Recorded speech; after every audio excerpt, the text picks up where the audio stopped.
Hello students, welcome. और अब हम डिस्कस करेंगे चैप्टर 9 इलेक्ट्रिसिटी एंड सर्किट्स। तो इलेक्ट्रिसिटी क्या है? इलेक्ट्रिसिटी को डिफाइन किया जाता है फ्लो ऑफ इलेक्ट्रिक चार्ज। ठीक है, flow of electrons is basically defined as electricity. अब इलेक्ट्रिसिटी काम कैसे करती है? इलेक्ट्रिसिटी काम करती है फ्लो ऑफ इलेक्ट्रॉन्स में। अब इलेक्ट्रॉन्स क्या है? सबसे पहले आपको समझना होगा कि एटम क्या है। For studying electricity, we have to study atoms for atom। ठीक है, हर चीज का एक बिल्डिंग ब्लॉक होता है, समझ गए? तो एटम क्या है? बिल्डिंग ब्लॉक है हर एक मैटर का। तो atom is the building block of matter. Atom के कॉम्बिनेशन में क्या क्या होता है?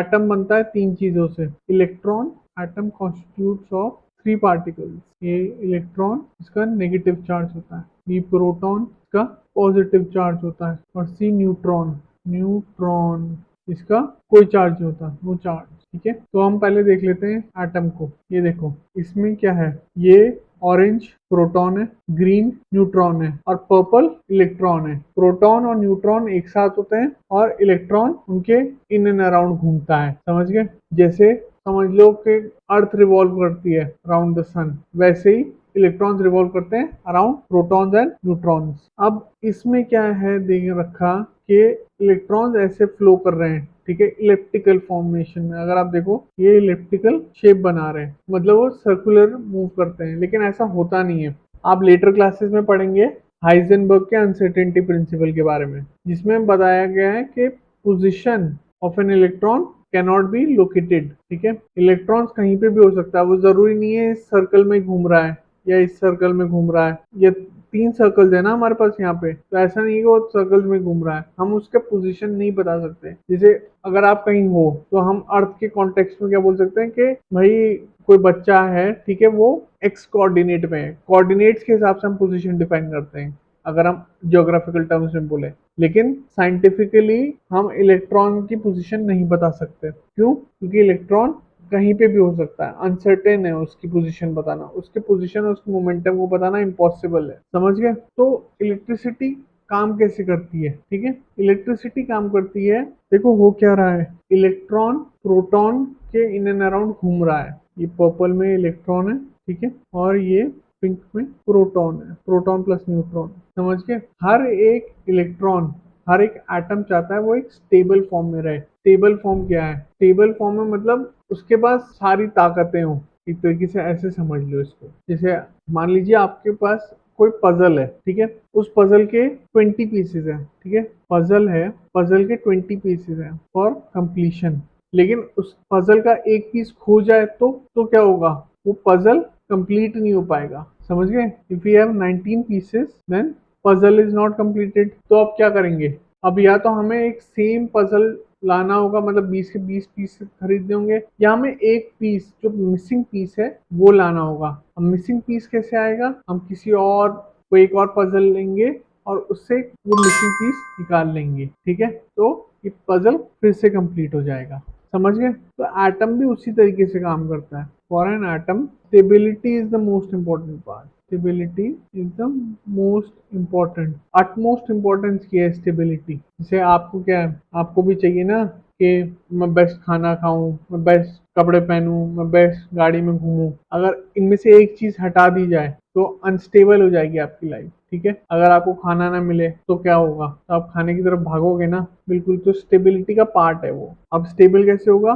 स्टेबल तब होगा, to remain stable, the number of protons should be equal to the number of electrons। क्यों? क्योंकि जैसे मैंने बताया कि इलेक्ट्रॉन का नेगेटिव चार्ज होता है, प्रोटॉन का पॉजिटिव चार्ज होता है, ठीक है? तो अगर एक चीज ज्यादा हो गई, तो फॉर एग्जांपल इलेक्ट्रॉन ज्यादा हो गए, तो क्या होगा? Atom overall negative charge gain कर लेगा। और अगर प्रोटॉन ज्यादा हो गए तो पॉजिटिव चार्ज ज्यादा हो जाएगा। तो for example copper has 29 protons, ठीक है, copper has 29 protons. For it to attain stability it should also have 29 electrons. भाई एटम यही तो चाहता है कि दोनों चीजें इक्वल हो, नंबर ऑफ प्रोटॉन्स इक्वल हो, नंबर ऑफ इलेक्ट्रॉन्स भी इक्वल है। क्योंकि अगर एक भी चीज ज्यादा भारी हुई तो वो एक चार्ज गेन कर लेगा, और वो नहीं चाहता है, ठीक है? वो चाहता है स्टेबिलिटी, न्यूट्रलिटी, न्यूट्रल होना, समझ गए? तो होता क्या है देखो, अब हर एटम चाहता है स्टेबिलिटी होना। तो यहाँ हमारे पास 5 एटम्स है, 1 2 3 4 एंड 5।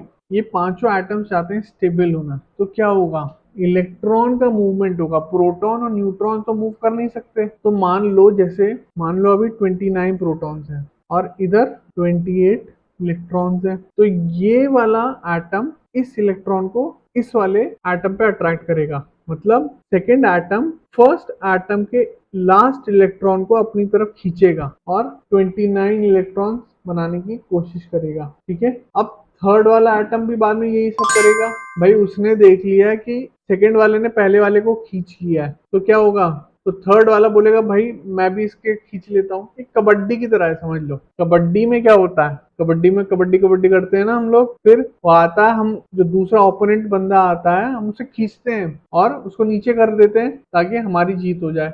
बिल्कुल वैसा ही है। सेकेंड वाला एटम फर्स्ट वाले एटम के लास्ट इलेक्ट्रॉन को खींच के अपनी तरफ नीचे कर देता है ताकि उसको एक 1 पॉइंट मिल जाए और वो क्या करे, बैलेंस ही कंप्लीट कर दे, पूरा स्टेबल हो जाए। अब थर्ड वाला भी देखता है कि भाई ये तो बहुत समझदार है, मेरे पास भी उतनी ताकत है तो मैं भी खींचूंगा। तो ये भी लास्ट इलेक्ट्रॉन को अपनी तरफ खींचता है और 28+1 करने की कोशिश करता है। ठीक है, ये तो 29 प्रोटॉन्स अपने मजे कर रहे हैं। प्रोटॉन मजे कर रहे हैं, वो नहीं खींच सकते।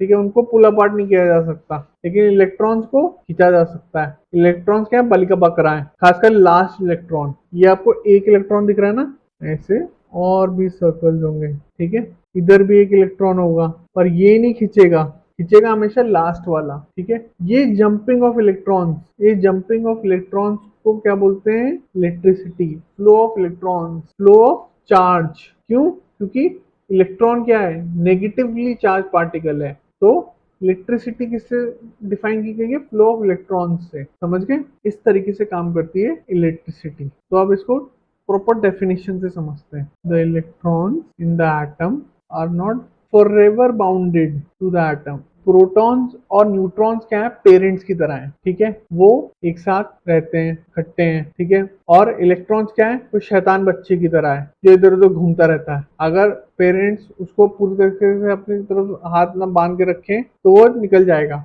और कोई उसे उठा लेगा। ठीक है, कि भाई चल, है ना, क्योंकि वो तो उसने शैतानी करी, वो उसको किसी और ने उठा लिया। तो इसीलिए स्टेबिलिटी रखने की जरूरत है। इसलिए एटम का क्या है कि स्टेबल रहे, है ना। The electron of the outer orbit हो गया लास्ट सर्कल। ठीक है, are called valence electron with enough force. ये सेकेंड एटम फर्स्ट एटम के लास्ट इलेक्ट्रॉन पे फोर्स लगाता है, खींचता है अपनी तरफ। ठीक है, क्योंकि ये टाइटली बाउंडेड नहीं है, ये भाग रहा है। ये लास्ट इलेक्ट्रॉन क्या है, दूर चला गया है तो किसी और ने उसे खींच लिया है। सेकेंड एटम ने उस इलेक्ट्रॉन को खींच लिया है with in a force. Valence electron, अब इसको लास्ट इलेक्ट्रॉन हमको क्या बोलते हैं, हम वैलेंस इलेक्ट्रॉन को बोलते हैं, वैलेंस इलेक्ट्रॉन।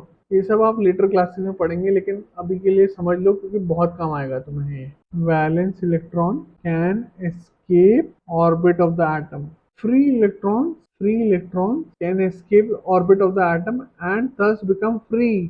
ठीक है, the movement of free electrons allows movement of charge. Charge बताया ना, चार्ज पॉजिटिव चार्ज होता है प्रोटॉन में, इलेक्ट्रॉन में नेगेटिव चार्ज होता है। तो इधर चार्ज का मतलब है negative charge, which is called electricity. समझ गए, फ्लो ऑफ क्या बताया था, electricity is defined as the flow of electric charge. Electric charge electrons जो चार्ज का कैरी करते हैं। समझ गए। अब हम बात करेंगे इलेक्ट्रोस्टैटिक फोर्स के बारे में। हमेशा याद रखना कि दो पॉजिटिव चार्जेस, ठीक है, दो पॉजिटिव चार्जेस रिपेल करेंगे एक दूसरे को और दो नेगेटिव चार्जेस भी रिपेल करेंगे एक दूसरे को, वाइल एक पॉजिटिव और एक नेगेटिव अट्रैक्ट करेगा। और यही इलेक्ट्रोस्टैटिक फोर्स है। It is the force that operates between charges. ठीक है, it is the force that operates between charges. अब इस डायग्राम में वापस आते हैं। ठीक है, चलो इस डायग्राम को थोड़ा और इन डेप्थ समझते हैं। ठीक है, मान लो कि कॉपर एटम है, कॉपर एटम 1, कॉपर एटम 2। ठीक है, मैं यहाँ की बना देता हूँ ताकि तुम लोगों को ज्यादा समझ आए।